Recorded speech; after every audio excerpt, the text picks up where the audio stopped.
ಹೆತ್ತ ತಾಯಿಯಿಂದಲೇ ತಿರಸ್ಕಾರ, ಅಮ್ಮನಿಂದ ದೂರವಾದ ಮಗುವಿನ ಪರದಾಟ ಎಂತವರಿಗಾದ್ರೂ ಕರುಳು ಚುರುಕ್ ಎನ್ನುತ್ತೆ.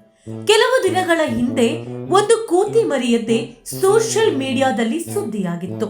ಎಲ್ಲಾ ಕಡೆ ಆ ಜಪಾನ್ನ ಇಚಿಕಾವಾ ಸಿಟಿ ಮೃಗಾಲಯದ ಪಂಚ್ದೆ ಚರ್ಚೆಯಾಗಿತ್ತು. ಆದ್ರೆ ಈಗ ಆ ಪಂಚ್ ಕೋತಿ ಮರಿಗೆ ಗರ್ಲ್ ಫ್ರೆಂಡ್ ಸಿಕ್ಕಿದೆಯಂತೆ.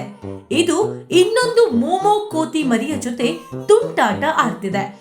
ಪಂಚ್ ಜೊತೆ ಸದಾ ಮೋಮೋ ಇರೋದು ಈಗ ನೆಟ್ಟಿಗರಿಗೆ ಮನ ಮಿಡಿಯುವಂತೆ ಮಾಡಿದೆ.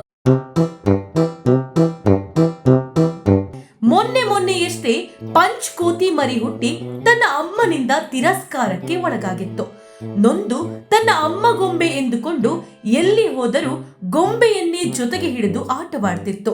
ಪಂಚ್ ಈಗ ಗೊಂಬೆಯನ್ನ ಬಿಟ್ಟು ತನ್ನ ಸಂಗಾತಿಗಾಗಿ ಬೇರೊಂದು ಕೋತಿಯನ್ನ ಗರ್ಲ್ ಫ್ರೆಂಡ್ ಮಾಡಿಕೊಂಡಿದೆ. ಸದ್ಯ ಪಂಚ್ ಜಾಲಿಯಾಗಿರೋ ವಿಡಿಯೋ ಸೋಷಿಯಲ್ ಮೀಡಿಯಾದಲ್ಲಿ ವೈರಲ್ ಆಗಿದೆ.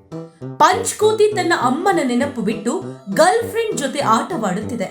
ಮೋಮೋವನ್ನ ಪೀಡಿಸುತ್ತಾ ತುಂಟಾಟ ಮಾಡುತ್ತಿರುವ ಪಂಚ್ ಸದ್ಯ ಇದೀಗ ಮತ್ತೆ ಸುದ್ದಿಯಲ್ಲಿದೆ.